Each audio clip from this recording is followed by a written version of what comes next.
Oh my God, Bethany! Oh, are you feeling your quads overactivating while you're doing your hip thrust? Oh shit, dog! Oh, hey YouTube!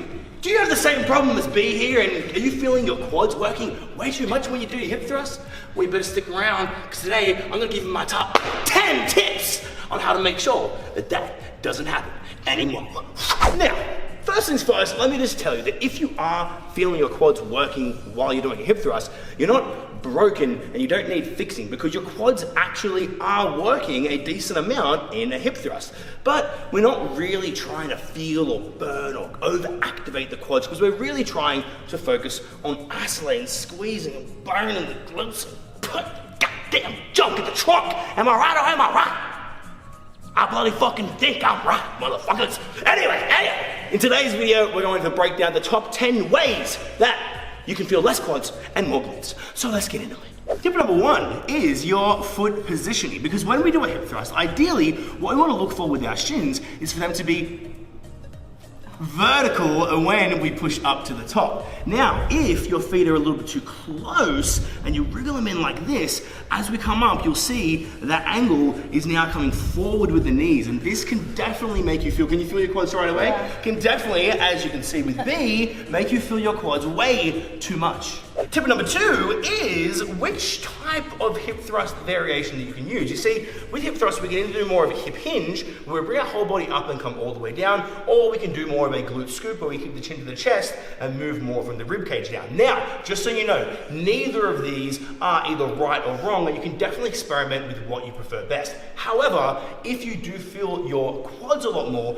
maybe trying to go for more of this glute scoop movement might be a little bit better, because you get to shorten those glutes. Typically, people feel their glutes a lot more with this variation, and the movement and the rep range is a little bit shorter for the quads, because we're mostly moving from the ribs down rather than coming all the way up through a larger range of motion.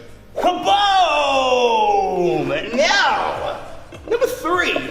Bethany is pretty goddamn jacked, and she can hip thrust 140, 180 kilos for reps pretty easily. But one mistake that you might be doing is not doing enough lighter warm-up sets, building into your working sets when you are doing hip thrust. Myself as well, if I just jump into doing heavyweight right away, it's often not until my second, sometimes my third set, before I really start to feel those glutes really lighting up. Now, some people like to do a lot of glute activation and all the rest, but typically I don't really prescribe all that much of that. Usually just a couple of lighter sets, really focusing on the squeeze and the mind-muscle connection before you start lifting your heavier weight for your working sets is a pretty good way to get those glutes feeling nice and spicy for your working sets. Tip number 4 is to use advanced techniques which target the glutes more in end range hip extension, where the glutes are shortened, squeezing, and working the hardest. Things like these 3 variations are awesome. The first is our 1 1/4, where we come up, down 1/4, and then up and squeeze again. Our second is to just do pause reps, so we're at the top, squeezing, feeling, contracting, and really getting those glutes fire up hard.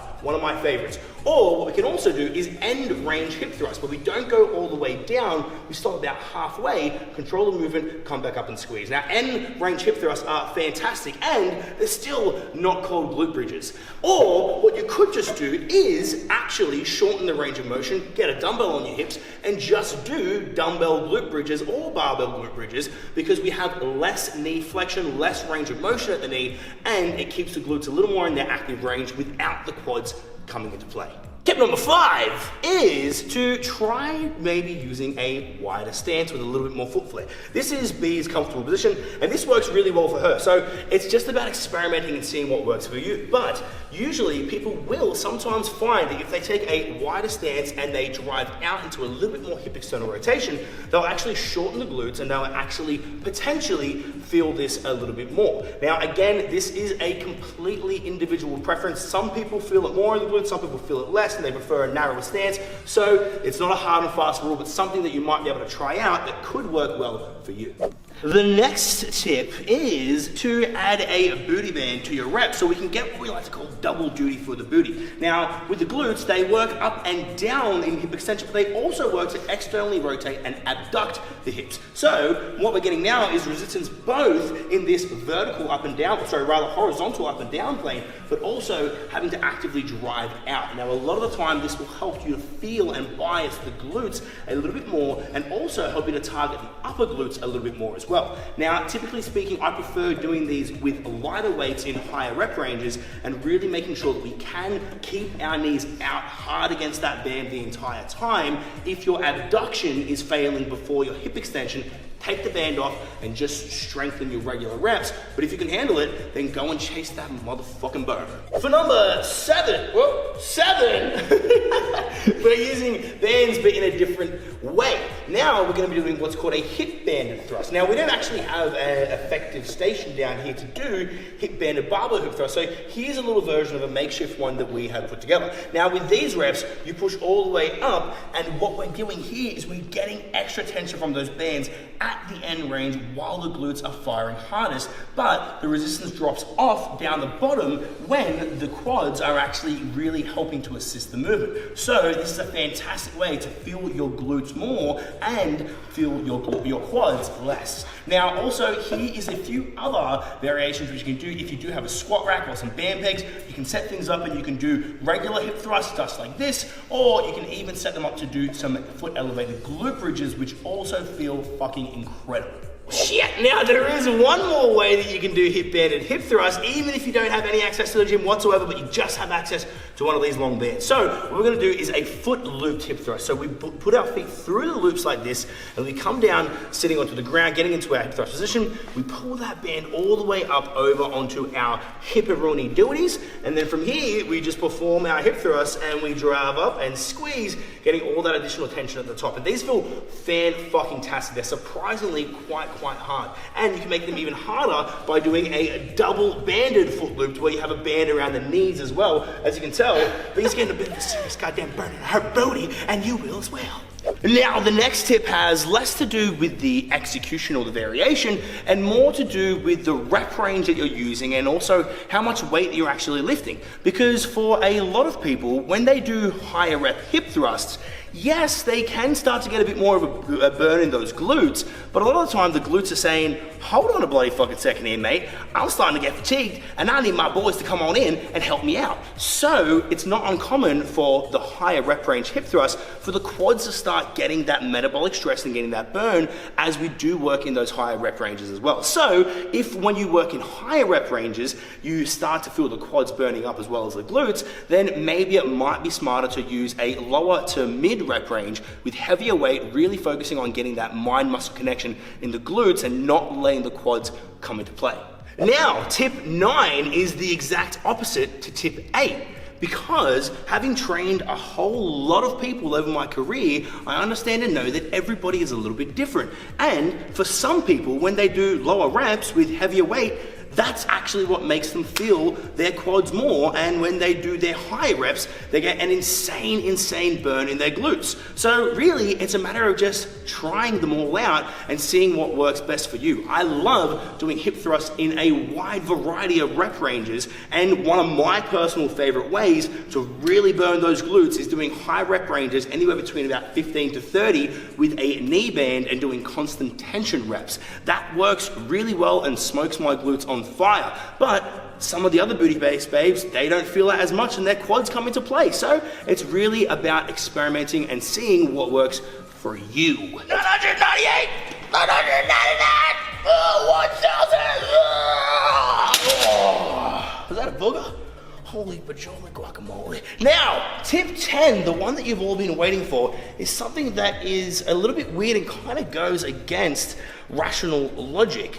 But one thing you can do to feel your glutes more when you hip thrust is actually isolate and pre-fatigue the quads right before you go and do hip thrusts. Now, I came up with this because of some research that I'd seen saying that if you pre-fatigue or pre-exhaust the muscle, say for example doing pec flies and then going into a bench press, the reality is you might think that the chest fibers are going to actually activate more, but the latter is true because they've just been activated and worked. When you go over to the bench press, your chest is saying, shit, come and help me out. I need some more assistance from my boys. So your front delts and your triceps actually get greater activation in the bench press. Now, one of my clients, Chloe, she was doing hip thrusts and she told me that she's the kind of person that never feels hip thrusts in a higher rep range, and she only feels her glutes working in a lower rep range. So I thought, let's experiment and let's try this out. Before her higher rep sets, she was doing 3 sets of 20 reps,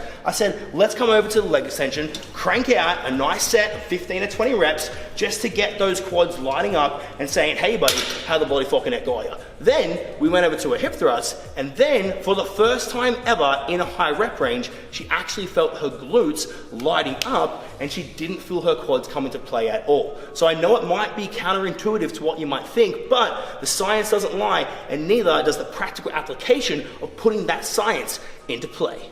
Oh, fuck yeah. Now tell me, B, can you feel your glutes working a hell of a lot more than your quads now? Oh shit. Oh shit, yeah, dog. So there you have it, everybody. My top 10 tips for helping you to feel your glutes more than your quads when you hip thrust. Now, remember, this is quite a comprehensive list, and some of these things might work well for you, some of them might not. Some of them might work well for other people, and some of them maybe not for you. Who the bloody fucking hell knows? That's why I want you to go out there and experiment so you can learn what is best for your body and you can learn what is best for your booty, because we're all built just a little bit different. And if you have any other tips which I've left out, I want you to do me a favor and let me know in the comments, and let me know which of these mind-blowing tips was your favorite and which one are you most excited to try. And if you're already down there leaving me a comment, well, you might just do me a little favor. Do you know what we're going to get them to do, B? Tell me. I think we're going to need you to like, comment, subscribe, well, turn on that note of the motherfucking bell. And ladies and gentlemen, Bethany Bumblebee, you know what they say. YouTube, scrub it up.